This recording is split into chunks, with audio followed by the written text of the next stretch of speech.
here. Also seated on this front row is his partner. If you have heard of Emiowele and Ekeoba Emiowele, we have Mr. Ekeoba who is here. Chief Ekeoba who is here. Please, sir, can you stand up for recognition? Let people see Ekeoba. Yes. You are welcome, sir. You are welcome, sir. Thank you so much for coming.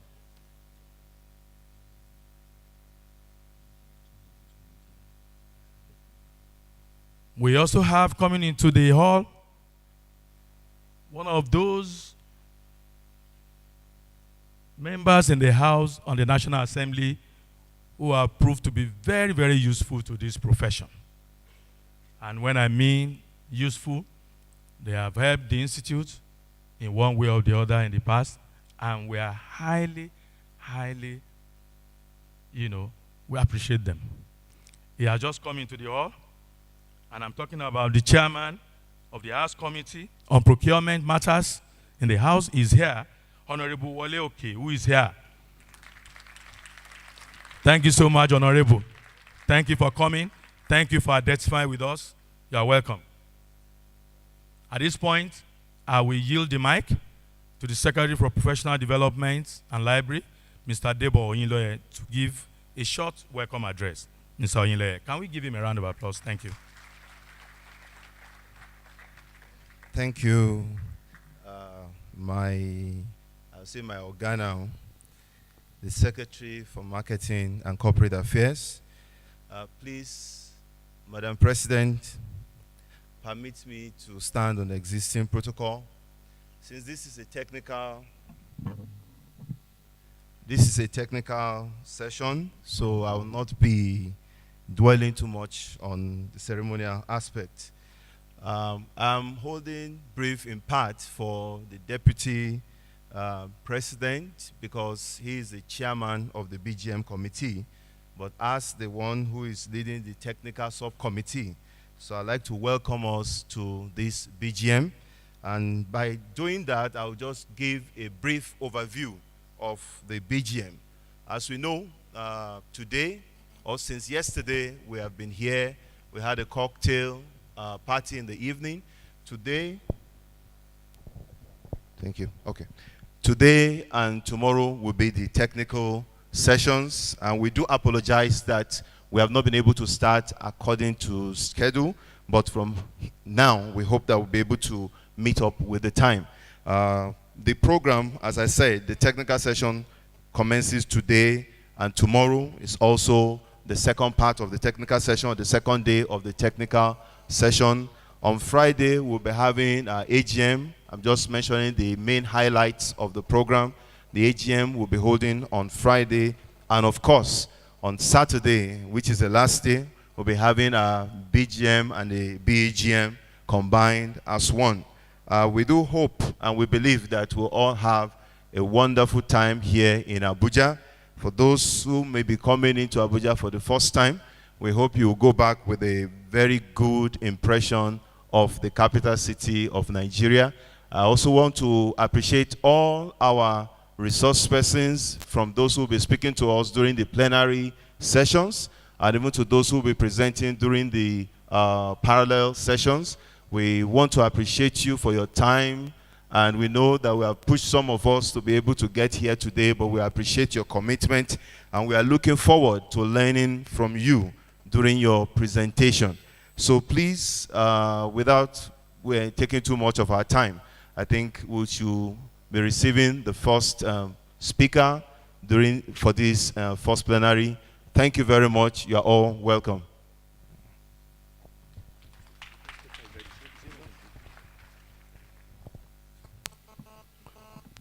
Thank you very much. The Secretary for Professional Development.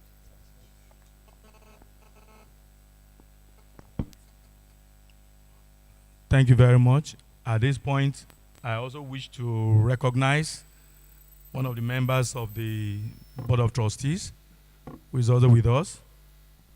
I'm talking about Mr. Nomazu, who is here. Baba, can you please? Also in the hall right now is the registrar for the Quantity Surveyors Registration Board of Nigeria. I'm talking about Mr. QS Godson Moneke.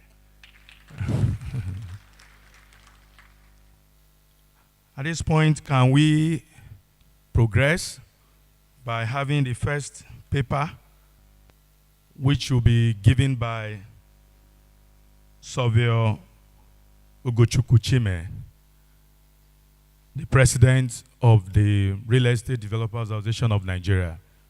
Surveyor Chime, please. Can we please appreciate him? Thank you, sir. Thank you for coming.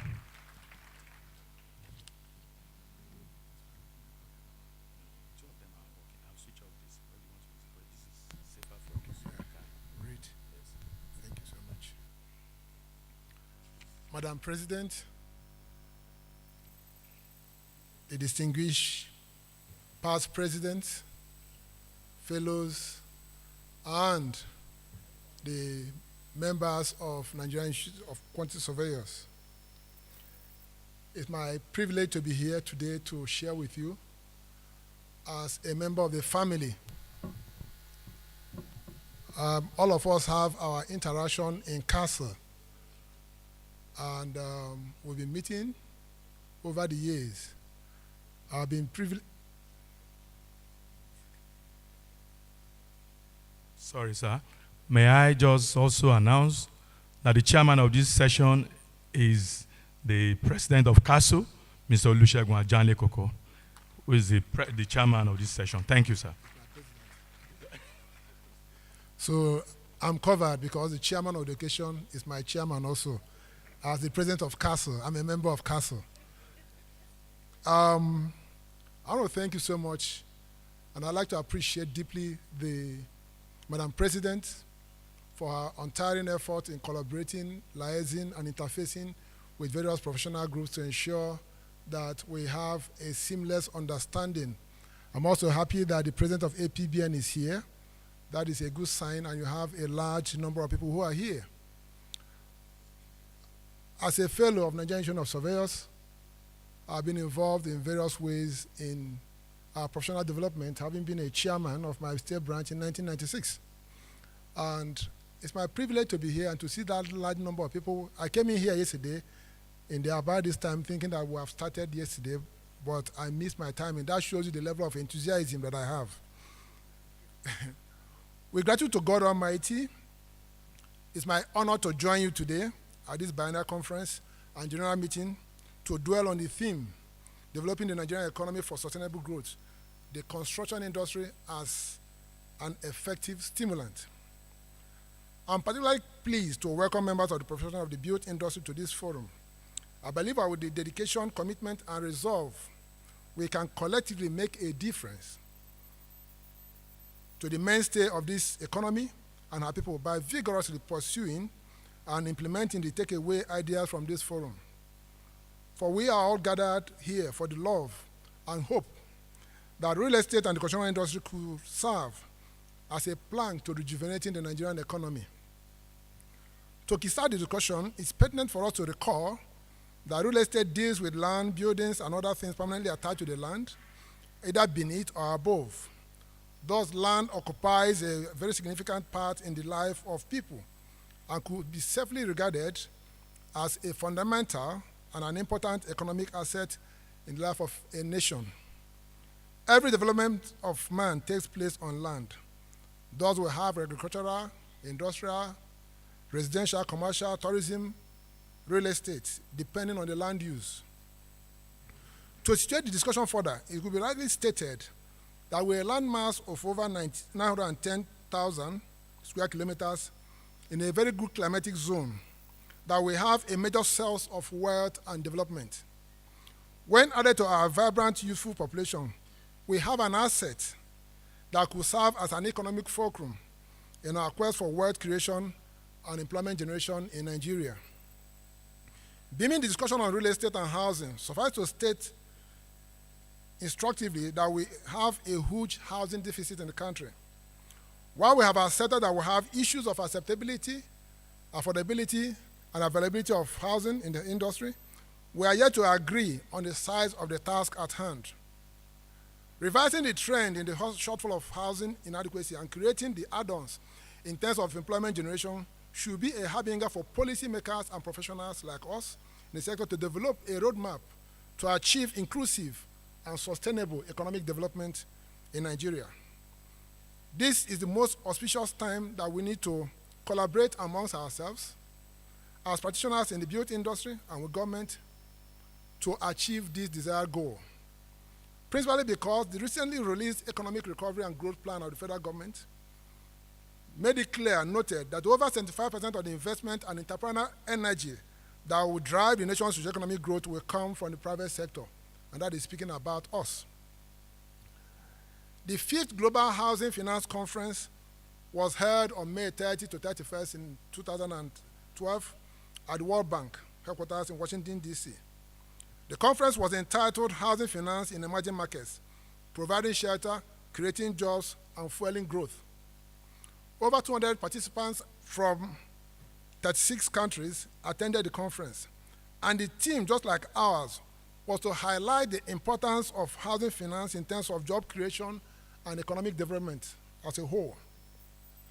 The housing sector is the bedrock of the economy of most developed nations, an important tool for stimulating growth. Housing construction indices are some of the most common measures used by analysts to gauge economic trends. In countries like the United States of America, Britain, and Canada, the mortgage finance sector contributes between 30 to 70% of the gross domestic product. That is huge.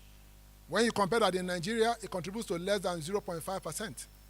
That shows you the gap we have to attain, and that shows you opportunity that can be unleashed to create economic growth for our people. Investment in housing has a diagonal effect on all segments of the society, from the white-collar workers in banks to the blue-collar workers on site, including the food vendors. Its multiplier effect on economic development through forward linkages to the financial markets and backward linkages to the land, building material, tools, furniture, and labor markets is humongous. Speaking at that World Bank Congress, World Bank 5th Global Housing Finance Forum in Washington, the former Minister of Finance and Supervising Minister of the Economy, Dr. Ugochukwu, noted that the job creation potential for the housing sector is enormous in Africa and other developing countries. In India, each new housing unit generates 1.5 direct and 8 indirect jobs. In South Africa, each housing unit generates 5.6 direct jobs and 2.5 indirect jobs. These are statistics that she echoed at that event, which I was privileged to be there. And in developed countries, housing wealth stroke assets can often be used as collateral to stimulate additional private consumption and investment. Few years ago, many banks in Nigeria tried their hands on liberating the equity in landed property assets for their customers via equity release. This project failed because of the poor land administration policies and processes in our 37 land administering entities, that is 36 states and FCT. Yet, like Hernando de Soto advocated in his book, The Mystery of Capital, we can never attain the level of economic development of developed countries until the potential productive capacity of the capital trapped in our real estate is liberated and unleashed for development. This is a food for thought for another day. Many of the people in their various states, the poor masses, as you classify them, have their wealth in their capital. Outside this country, if you need money, you can remortgage aspect of your house and take away some of the equity from your houses. Is it not true? In US and other countries, that is done. It's an easy thing. But we cannot do it in Nigeria. But we should, because that will enable them to have collateral for their farming, loans, and other activities that they need. The Nigerian economy has all it takes to be a developed economy, where things ought to be functioning given its natural and human resources. These include allowable land for agriculture, a highly intellectual and skilled population, numerous natural resources, oil, ore, clay, limestone, etc., a thriving market, natural scenes for tourism, and so on. Paradoxically, the country is still in dire need of economic development and suffering from all these vices attendant to underdevelopment. The current youth unemployment rate in Nigeria is too high at over 45%, And it's a volcano waiting to erupt if nothing tangible is done. And that is why the theme for your gathering is so crucial. By the above simplistic postulation, government should, as a matter of exigency, focus on housing as a catalyst to revive the Nigerian economy. Resource potential. We have to state the obvious that housing and construction is an integral part of the building material industry. Nigeria is endowed with sufficient resources to produce materials without risk cost to import. Some few months ago, I had cause to visit Ajokuta, and I saw that the quality of tile they produce in Ajokuta is far better than the ones that are imported. And 4 months ago, they began the exporting of tiles. There are many potentials that are available across the country that will enable us to have all we are asking for without importation. Once prominence is given to domestic production of building materials in response to the need to provide housing and infrastructure, especially roads and housing for the teen population, the BMI, that is the building material industry, shall assume a leading role in spearheading economic growth because of the positive correlation to economic, demographic, and social development. Provision of basic shelter, if effectively backed by ability to buy through mortgage facility, will induce demand for housing and implicitly lead to increase in demand for building materials. Granted that government policy has shifted in favor of sourcing for building material and construction materials locally, the like in the industry for housing of, say, 1 million houses annually and production will engender a boom in the building material industry. Our focus. In 2002, the federal government under President Olusegun Obasanjo, in response to the agitation of Nigerian Labour Congress for the abrogation of the National Housing Fund Scheme, decided to appointed the Professor Akim Obogunje Technical Committee of Federal Mortgage Bank of Nigeria to streamline and harmonize the housing and mortgage industry value chain and stakeholders. This led to the creation of 3 bodies as follows: Real Estate Developers Association of Nigeria, Mortgage Bankers Association of Nigeria, and Building Material Producers Association of Nigeria. We at Redan, cognizant of our role as the principal agency, an umbrella of the organized real estate sector that harnesses the factors of production and interfaces with the professionals, regulators, and financiers, and indeed the whole housing value chain, including the ultimate beneficiaries, particularly the average Nigerian worker. We decided to look at the issues that are militating and ensure that we have and have become an advocacy point for inclusive housing policy and implementation.